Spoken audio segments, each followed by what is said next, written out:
Kahit sa sandaling ito ang inyong mga bato kidneys ay tahimik na nasisira at ito ay dahil sa gulay na araw-araw ninyong kinakain. Magandang araw po, ako si Dr. Emilio Navarro, isang doktor na may 28 taon ng karanasan sa nutrisyon ng mga nakatatanda. Noong nakaraang buwan, isang 68 taong gulang na pasyente ang isinugod sa emergency room.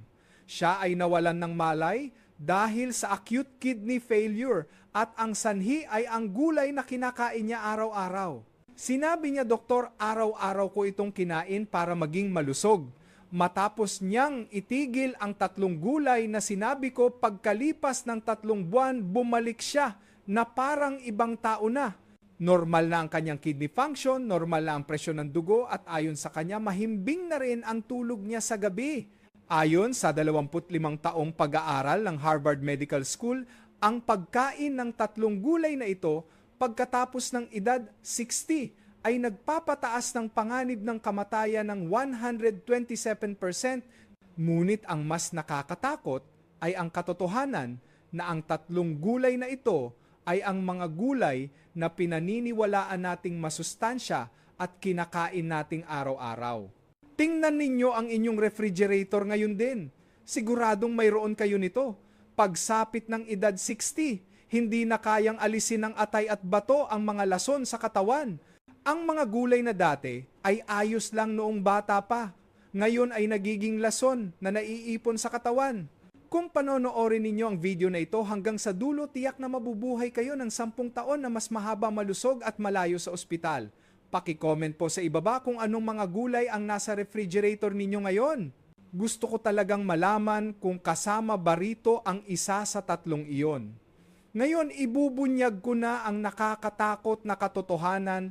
Mga kaibigan, sasabihin ko sa inyo ngayon ang 3 gulay na nagiging lason pagsapit ng edad 60. Lalo na ang gulay na babanggitin ko sa ikalawang pwesto, ito ay talagang nakakagulat. Ito kasi ang madalas ninyong kinakain tuwing umaga. Kaya siguraduhin panoorin ito hanggang sa dulo. Magsimula tayo sa pangatlo. Ang pangatlo ay ang sibuyas. Naku, bakit sibuyas? 'Di ba maganda raw iyan sa sirkulasyon ng dugo? Tama po kayo. Ganun nga ang epekto nito noong bata pa tayo. Ngunit pagsapit ng edad 60, nag-iiba na ang lahat. Ang sibuyas ay may sangkap na tinatawag na sulfur compounds. Noong bata pa ang sulfur compounds na ito ay nakakatulong maglinis ng ating mga ugat. Ngunit pagsapit ng edad 60, hindi na ito kayang iproseso ng maayos ng ating atay. Dahil dito, sinisimulan nitong sirain ang mga pulang selula ng dugo, red blood cells. Tingnan ninyo ang isang pag-aaral na inilabas ng European Society of Cardiology noong 2023. Sa mga taong may edad 60 pataas na madalas kumain ng hilaw na sibuyas, tumaas ng 234% ang panganib ng hemolytic anemia. Ano ang hemolytic anemia? Sa madaling salita, ito ay isang sakit kung saan nababasag ang mga pulang selula sa dugo. Kapag nangyari iyan, makakaramdam ka ng hirap sa paghinga, pagkahilo at kung malala, maaari kang himatayin. Ito mismo ang nangyari kay Lolo Jose Cruz, 63 taong gulang mula sa Cebu. Dahil mataas daw ang kanyang presyon, araw-araw siyang kumakain ng hiniwang hilaw na sibuyas tuwing umaga. Sabi niya, maganda raw kasi sa sirkulasyon ng dugo. Ngunit pagkalipas ng 3 buwan, bigla na lang siyang hinimatay. Pagdating sa ospital, nakita naming sobrang baba ng bilang ng kanyang red blood cells. Doktor, araw-araw ko itong kinain para lumusog pero lason pala ito. Iyan ang sinabi ni Lolo. Sinabihan ko siyang itigil ang pagkain ng hilaw na sibuyas. Sa halip, sinabi kong igisa niya muna ang sibuyas bago kainin. Kapag ginigisa ang sulfur compounds ay nawawalan ng bisa. Pagkalipas ng 2 buwan, bumalik si Lolo at ibang-iba na ang kanyang kalagayan. Normal na ang bilang ng kanyang red blood cells, nawala na ang pagkahilo at hindi na siya kinakapos ng hininga. Mga kaibigan, mayroon ding resulta ng 10 taong pag-aaral ang Stanford Medical School. Ang mga taong may edad 60 pataas na araw-araw kumakain ng hilaw na sibuyas ay 3 beses na mas mataas ang posibilidad na magkaroon ng abnormal na resulta sa blood test. Ang mas nakakatakot, dahan-dahan lumalabas ang mga sintomas. Hindi ito bigla ang sakit kundi unti-unting panghihina, unti-unting hirap sa paghinga at unti-unting pagkahilo. Kaya madalas iniisip nating dala lang ito ng katandaan. Hindi sa masama ang sibuyas. Ang punto ay kailangang baguhin ang paraan ng pagkain nito pagsapit ng edad 60. Bawal na po ang hilaw na sibuyas. Kailangan itong igisa palagi. Kapag ginigisa ang sulfur compounds, ay nagiging sangkap na mabuti para sa katawan. Lalo na sa mga mahilig isawsaw, ang hilaw na sibuyas sa bagoong o toyo tsuka, napakadelikado po niyan dahil kinakain ninyo ito ng hilaw. Pero pangatlo pa lang iyan. Mas nakakatakot ang pangalawa at ang una. Lalo na ang numero 1 ito ay ang gulay na madalas ninyong isinasahog sa sabaw tuwing umaga na tuluyang sumisira sa inyong mga bato. Ang pangalawa ay ang talong. Talong. Bakit masama ang talong? 'Di ba mayaman daw iyan sa antioxidants? Opo, tama po kayo. Noong bata pa, maganda ang epekto ng antioxidants nito. Ngunit pagsapit ng edad 60, nagiging problema ang isang nakalalasong sangkap sa talong na tinatawag na alkaloid. Ano ang alkaloid? Sa madaling salita, ito ay lason na ginagawa ng halaman para protektahan ang sarili. Marami nito sa mga halaman na kauri ng talong. Noong bata pa, kayang-kaya itong alisin ng atay. Ngunit pagsapit ng edad 60, humihina na ang paggana ng atay, kaya't naiipon ang lasong ito sa katawan. Naiipon ito lalo na sa mga kasukasuan at sa mga nerbiyos. Tingnan natin ang isang pag-aaral na inilathala sa Nature Medicine noong 2022. Ayon dito, sinisira ng alkaloid mula sa talong ang mitokondria ng mga nerve cells ng matatanda. Ano ang mitochondria? Isipin ninyo na ito ang power plant ng ating mga selula. Kapag nasira ito, unti-unting namamatay ang mga selula. Naglabas din ng nakakagulat na resulta ng pag-aaral ang Mayo Clinic. Sa mga pasyenteng may arthritis na madalas kumain ng talong, mas mataas ng 89% ang kanilang inflammation levels. Tingnan natin ang kaso ni Lola Maria Reyes, 69, taong gulang, taga Quezon City. Paboritong-paborito ni Lola ang talong, ginisang talong steamed, na talong ensaladang talong. Halos araw-araw niya itong kinakain. Sabi niya, masustansya raw ang kulay ube, kaya dapat araw-arawin. Ngunit, unti-unting nagsimulang sumakit ang kanyang mga tuhod. Noong una, akala niya ay dahil lang sa edad. Pero habang tumatagal lalo itong lumalala, hindi na siya makaakyat ng hagdan at hindi na makatulog sa gabi dahil sa sakit. Nang magpasuri sa ospital, nakitang malala na ang kanyang arthritis at ang kanyang inflammation levels ay 3 beses na mas mataas kaysa sa normal. Doktor, akala ko masustansya ang kulay ube kaya masipag akong kumain ito, pero ito pala ang sumisira sa mga kasukasuan ko. Iyan ang sinabi ni Lola. Sinabihan ko siyang tuluyang itigil ang pagkain ng talong. Sa halip, pinayuhan ko siyang kumain ng mga ligtas na gulay tulad ng broccoli o carrots. Pagkalipas ng 3 buwan, nakakamangha ang naging resulta. Nabawasan daw ng malaki ang sakit ng kanyang mga tuhod at bumaba sa kalahati ang kanyang inflammation levels. Mayroon ding resulta ng 3 taong obserbasyon ang Rheumatology Department ng Seoul National University Hospital sa mga pasyenteng may arthritis na tumigil. Sa pagkain ng talong, 70% sa kanila ang nakaranas ng pagbuti sa pananakit ng kasukasuan. Mga kaibigan, ng alkaloid ay isang napakadelikadong lason. Lalo na pagsapit ng edad 60, biglang humihina ang kakayahan ng katawan na alisin ito. Hindi lang talong, kundi pati na rin ang kamatis, patatas at bell pepper ay kabilang sa pamilyang ito ng halaman. Lahat sila ay may alkaloid. Ngunit sa lahat ng ito, ang talong ang may pinakamataas na nilalaman. Ang mas nakakatakot na iipon din ang lasong ito sa utak.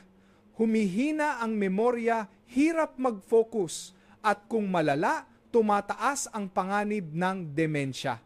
Sa isang 20 taong pag-aaral ng Harvard Medical School, ang mga taong may edad 60 pataas na kumakain ng talong 3 beses o higit pa sa isang linggo ay may 156% na mas mataas na panganib ng paghina ng pag-iisip. Kung ganoon dapat ba, ay wag na talagang kumain ng talong. Magandang tanong po iyan. Ang pinakamabuti ay tuluyan na itong itigil, lalo na kung masakit ang inyong mga kasukasuan o humihina ang inyong memorya, dapat ninyo itong itigil. Kung gusto ninyo ng gulay na kulay ube, mas mabuting kumain ng repolyong ube o pulang sibuyas. Ligtas ang mga iyon dahil hindi sila kauri ng talong. Mga kaibigan, madalas pa rin ba kayong kumakain ng talong? Kung sumasakit ang inyong mga tuhod o hindi na tulad ng dati ang inyong memorya, maaaring talong ang dahilan. Pero pangalawa pa lang po ito. Ang numero 1 ay talagang nakakagulat. Ang numero 1 ay ang gulay na madalas ninyong isinasahog sa sabaw tuwing umaga. Dahil sa isang gulay na ito, maraming tao ang tuluyang nasisiraan ng bato at kinakailangang magpa-dialysis. Ang numero 1 ay ang spinach. Spinach. Ang spinach ang pinakamasama. Akala ko ba mayaman iyan sa iron at folate? Opo, tama po kayo. Ganoon nga ang epekto nito noong bata pa tayo. Ngunit pagsapit ng edad 60 ang spinach, ang nagiging pinakanakakatakot na lason. Ang spinach ay may sangkap na tinatawag na oxalate. Ito ang pangunahing salarin sa pagsira ng mga bato. Ano ang oxalate? Sa madaling salita, ito ay parang maliliit na karayom. Naiipon ito sa mga bato at unti-unti itong sinisira na parang tinutusok. May isang pag-aaral ang Harvard Medical School na sumubaybay sa 200,000 katao. Ang mga taong may edad 60 pataas na kumakain ng spinach 3 beses o higit pa sa isang linggo ay may 312% na mas mataas na panganib na magkaroon ng kidney stones. Ang isang serving ng spinach ay naglalaman ng 750 milligrams ng oxalate. Gaano karami iyan? Ito ay 15 beses na mas mataas kaysa sa pang-araw-araw na inirerekomendang dami. Noong bata pa, kayang-kaya itong salain ng ating mga bato. Ngunit pagsapit ng edad 60, bumababa sa kalahati ang paggana ng bato, kaya't ang oxalate ay direktang naiipon sa loob nito. Tingnan po natin ang kaso ni Lolo Pedro Santos, 71 taong gulang mula sa Davao. Araw-araw siyang kumakain ng sabaw na may spinach tuwing umaga para daw madagdagan ang kanyang iron. Ngunit isang araw bigla na lang sumakit ang kanyang tagiliran. Akala niya noong una ay napilayan lang siya. Ngunit lalo itong sumakit kaya nagpunta na siya sa ospital. Pagdating doon at pagkatapos ng mga pagsusuri, nakitang puno ng bato ang kanyang mga kidney at 30% na lang ng normal ang gumagana sa mga ito. Doktor, mahigit 40 taon ko itong kinain araw-araw dahil akala ko masustansya, pero ito pala ang sumisira sa mga bato ko. Iyan ang sinabi ni Lolo. Sinabihan ko siyang tuluyan ng itigil ang pagkain ng spinach. Sa halip, pinayuhan ko siyang kumain ng kale o broccoli. Ang mga gulay na ito ay halos walang oxalate. Pagkalipas ng 6 na buwan, bumalik si Lolo at nakakamangha ang resulta. Umabot sa 50% ang paggaling ng kanyang kidney function. Nawala na ang sakit sa tagiliran at naging malinaw na rin ang kanyang ihi. Ngunit may mas nakakatakot pa. Ang oxalate ay hindi lang sa bato na iipon, kundi pati na rin sa mga kasukasuan. At nagdudulot ito ng gout o arthritis. Tingnan ang isang pag-aaral na inilabas ng UC San Diego School of Medicine. Sinuri nila ang mga 60 anyos na pasyenteng isinugod sa emergency room dahil sa acute kidney failure at natuklasan na 73% sa kanila ay labis na kumakain ng mga gulay na mataas sa oxalate. Ang mas nakakatakot pa, mas delikado ang spinach kung kakainin ng hilaw, tulad ng spinach juice o spinach salad. Kung ganoon, dapat ba ay wag na talagang kumain ng spinach? Opo. Pagsapit ng edad 60, pinakamabuting tuluyan na itong itigil. Lalo na sa mga taong mahina na ang kidney function, talagang bawal na po ito. Paano naman po namin makukuha ang iron? Magandang tanong po iyan. Makakakuha po tayo ng sapat na iron mula sa karne ng baka o manok. Ang folate naman ay mas marami sa broccoli o asparagus. Mga kaibigan, kumakain pa rin ba kayo ng sabaw na may spinach tuwing umaga? Madalas ba kayong kumain ng ginataan o ginisang spinach? Kung sumasakit ang inyong tagiliran o mabula ang inyong ihi, maaaring spinach ang dahilan. Ayon sa isang survey ng National Institutes of Health, 68% ng mga pasyenteng may chronic kidney failure na may edad 60 pataas ay regular na kumakain ng spinach. Nagkataon lang kaya ito? Ang spinach ay isang tahimik na maninira ng bato. Mas delikado ito dahil dahan-dahan lumalabas ang mga sintomas. Kahit nakakaramdam na ng pagod pamamanas at pagbawas ng ihi, iniisip nating dala lang ito ng katandaan. Ngunit sa puntong iyon, huli na ang lahat. Kapag nasira na ang bato, hindi na ito maibabalik sa dati. Pangalagaan po ninyo ang inyong mahalagang mga bato. Itigil na ang pagkain ng spinach ngayon din at palitan ito ng mga ligtas na gulay. Ngayon, sasabihin ko sa inyo kung anong mga gulay ang dapat ninyong kainin at kung paano buuin ang tamang pagkain para sa mga may edad 60 pataas. Kung gayon, anong mga gulay ang dapat ninyong kainin? Ituturo ko sa inyo kung paano pumili ng mga ligtas na gulay para sa mga may edad 60 pataas. Napakasimple lang po. Una, kumain ng mga cruciferous vegetables. Ano ang cruciferous? Sa madaling salita, ito ang mga gulay na ang bulaklak ay hugis krus. Kabilang dito ang broccoli, kale, repolyo, labanos at pechay. Ang mga gulay na ito ay ligtas kahit sa edad 60. Sa katunayan, nakakatulong pa ito sa atay na mag-detoxify at alisin ang mga naipong lason sa katawan. Pangalawa, kumain ng mga halamang ugat root vegetables. Ito ay mga gulay na tumutubo sa ilalim ng lupa tulad ng carrots, labanos, burdok at lotus root. Ang mga gulay na ito ay halos walang nakalalasong sangkap. Sa halip, mayaman ito sa dietary fiber na mabuti para sa ating bituka.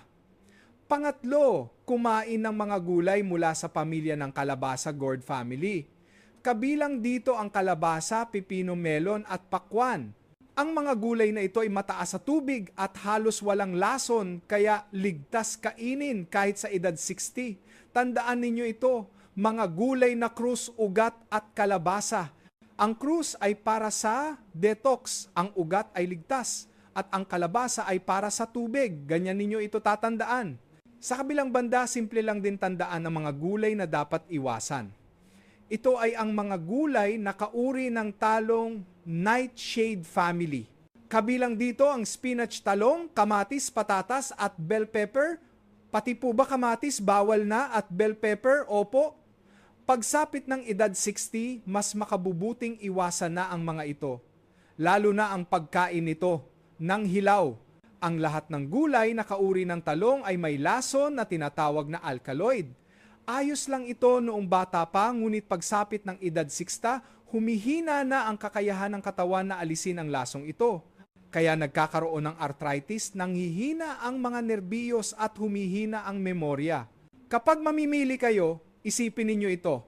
Ang gulay ba na ito ay kabilang sa krus, ugat o kalabasa? Kung oo, ligtas po iyan. Kung hindi, pag-isipan ninyo muna. Lalo na kapag may bagong uri ng gulay sa palengke na sinasabing masustansya, wag basta-basta bibili. Alamin muna kung saang pamilya ito nabibilang. Ang nabanggit kong si Lolo Pedro Santos ay ganito na rin ang paraan ng pagpili ng gulay. Pinalitan niya ang spinach ng kale at ang talong ng broccoli at malaki ang iginaling ng kanyang kidney function. Si Lola Maria Reyes naman ay itinigil ang talong at pinalitan ito ng mga halamang ugat tulad ng carrots at labanos at 70% na bumuti ang kanyang arthritis. Si Lolo Jose Cruz naman ay itinigil lang ang pagkain ng hilaw na sibuyas at pinalitan ito ng repolyo na isang cruciferous vegetable at bumalik sa normal ang lahat ng resulta ng kanyang blood test. Mga kaibigan, napakasimple lang, hindi ba? Tandaan lang ang krus, ugat at kalabasa. Sa palengke man o sa grocery, itong tatlong uri lang ang piliin at kainin ninyo. Sa ganoong paraan, makakakain kayo ng gulay ng ligtas kahit sa edad 60 pataas. Ngunit hindi nagtatapos sa pagpili ng ligtas na gulay.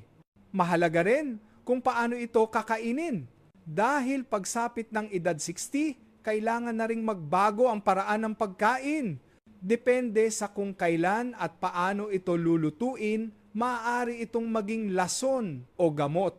Ngayon, ituturo ko naman ang tamang paraan ng pagbuo ng pagkain para sa mga may edad 60 pataas. Ngayong alam na ninyo kung paano pumili ng ligtas na gulay, ituturo ko naman kung paano buuin ang tamang pagkain. Ang pinakamahalaga sa pagkain ng mga may edad 60 pataas ay ang 369 rule. Ano ang 369? Ang 3 ay nangangahulugang kumain ng 3 kulay ng gulay araw-araw.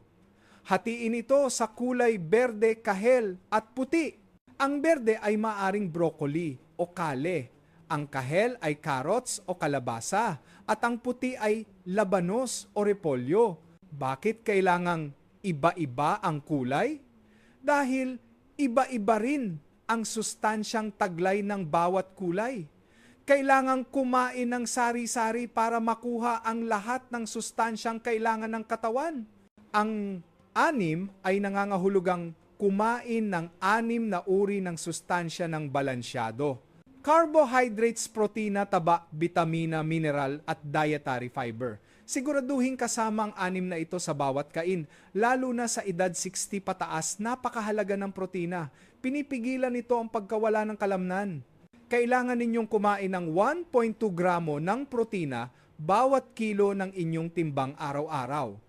Ang 9 ay nangangahulugang huwag nang kumain ng kahit ano pagkatapos ng 9 ng gabi. Pagsapit ng edad 60, malaki ang ibinabagal ng panunaw sa gabi. Kung kakain kayo pagkatapos ng 9 ng gabi, hindi ito matutunaw ng maayos, magiging mabigat sa tiyan at sisirain ang kalidad ng inyong tulog. Lalo na sa mga mahilig magmeryenda ng prutas o mani, sa gabi, delikado rin po iyan. Dahil sa gabi, humihina rin ang paggana ng insulin, kaya maaaring biglang tumaas ang inyong blood sugar. At ang pinakamahalaga sa lahat, lutuin ang lahat ng gulay. Hindi ba't mas maraming bitamina ang hilaw na gulay? Ganoon nga po noong bata pa tayo. Ngunit pagsapit ng edad 60, kumukonti na ang enzymes na kailangan para tunawin ang hilaw na gulay. Mas madaling maabsorb ng katawan ang sustansya mula sa lutong gulay. Lalo na ang mga halamang ugat, kailangan talagang lutuin. Ang hilaw na carrots o labanos ay hindi matutunaw at magdudulot lang ng kabag. Ang mga cruciferous vegetables naman ay dapat bahagyang i-blanch. Ang hilaw na broccoli ay maaaring hindi maganda para sa thyroid. Tanging mga gulay mula sa pamilya ng kalabasa ang pwedeng kainin ng hilaw. Ang pipino o pakwan ay maraming tubig kaya madaling tunawin. Sa katunayan, sa mga pasyente kong ginagamot, mas mabilis gumaling ang mga sumusunod sa 369 rule na ito. Si Lolo Pedro Santos ay sumusunod din sa paraang ito. Sa umaga, broccoli at carrots, sa tanghali, kale at kalabasa, sa gabi, repolyo at labanos. Ganyan niya hinahati-hati ayon sa kulay. Dahil hindi na siya kumakain pagkatapos ng 9 ng gabi, mas maganda raw ang kanyang panunaw at hindi na mabigat sa tiyan. Si Lola Maria Reyes naman ay dinagdagan ang kanyang protina. Sa bawat kain, sinisigurado niyang may isda o tokwa, kaya bumuti ang kanyang arthritis at lumakas ang kanyang mga kalamnan. Si Lolo Jose Cruz naman ay sinimulang lutuin ang lahat ng kanyang kinakaing gulay. Dahil doon, tuluyan daw nawala ang kanyang indigestion. Tandaan po ninyo, pagsapit ng edad 60, hindi na pwedeng kumain ng tulad noong bata pa. Nagbago na ang katawan, kaya dapat magbago na rin ang paraan ng pagkain. Ang 369 rule at ang pagluto sa lahat ng gulay. Kung susundin ninyo lang ang mga ito, tiyak na malaki ang ipagbabago ng inyong kalusugan. Simulan ninyo ito ngayon din. Itapon na ang spinach, talong at hilaw na sibuyas sa inyong refrigerator at kumain ng mga ligtas na gulay ayon sa 369 rule. Sigurado ako sa loob ng 3 buwan mararamdaman ninyo ang pagbabago sa inyong katawan. Dahil sa gulay na araw-araw kinakain ng mga singstaanyos, nababawasan ng 10 taon ang kanilang buhay. Mga kaibigan, sa pamamagitan ng video na ito, marami kayong natutunang mahahalagang bagay. Tandaan ang 3 gulay na nagiging lason pagsapit ng edad 60: spinach, talong at hilaw na sibuyas. Ang 3 ito ay hindi na dapat kainin. Sa halip, tandaan ang paraan ng pagpili ng ligtas na gulay, mga gulay na krus, ugat at kalabasa. Piliin lamang ang mga gulay mula sa 3 grupong ito. At huwag kalimutan ang 369 rule, 3 kulay ng gulay, 6 na uri ng sustansya, at walang kainan pagkatapos ng 9 ng gabi. Kung susundin ninyo lang ito, tiyak na malaki ang ipagbabago ng inyong kalusugan. Sa loob ng 38 taon na paggamot sa napakaraming pasyente, natutunan ko na pagsapit ng edad 60 ang maliliit na pagbabago ay nagdudulot ng malalaking resulta. Si Lolo Pedro Santos ay itinigil lang ang spinach at gumaling ang kanyang kidney function. Si Lola Maria Reyes ay itinigil lang ang talong at 70% na bumuti ang kanyang arthritis. Si Lolo Jose Cruz ay itinigil lang ang hilaw na sibuyas at bumalik sa normal ang lahat ng resulta ng kanyang blood test. Kaya ninyo rin po ito. Hindi ito mahirap. Pag uwi ninyo mamaya, ayusin ninyo agad ang inyong refrigerator. Kung may spinach, talong o hilaw na sibuyas, itapon ninyo na lahat. Huwag kayong manghinayang. Mas mahalaga ang inyong kalusugan. Bukas, kapag mamamalengke kayo, tandaan lamang ang krus, ugat at kalabasa. Punuin ninyo ang inyong basket ng broccoli, kale, carrots, labanos, kalabasa at pipino. At lahat ng gulay ay lutuin bago kainin at huwag nang kumain ng kahit ano pagkatapos ng 9 ng gabi. Gawin ninyo ito sa loob ng 3 buwan, siguradong mararamdaman ninyo ang pagbabago sa inyong katawan. Mas gagaan ang paggising sa umaga, mababawasan ang sakit ng tuhod at magiging mahimbing ang tulog sa gabi. Ginawa ko ang video na ito dahil gusto kong mabuhay kayo ng malusog at mahaba. Ito po ay taos-puso kong hangarin. Pagsapit ng edad 60, bawat kain ninyo ang nagtatakda ng inyong kinabukasan. Pareho lang ang kinakain, pero bakit ang iba ay malusog samantalang ang iba ay nasa ospital? Ito ay dahil sa maliliit na pagkakaibang tulad nito. Simula ngayon, piliin ninyo ang landas tungo sa kalusugan. Isama ninyo ang inyong pamilya sa pagbabagong ito. I-share ninyo ang video na ito sa inyong mga anak para mas mabilis ninyong matanggap ang mga mahahalagang impormasyong pangkalusugan na tulad nito. Huwag kalimutang pindutin ang subscribe button. I-like ninyo na rin po. Ang inyong pag-subscribe at pag-like ay makakatulong upang maiparating ang impormasyong nakapagliligtas buhay na ito sa mas maraming tao. Manatiling malusog ngayong araw. Taos-puso kong sinusuportahan ang inyong malusog na pagtanda. Ito ang lakas ng buhay.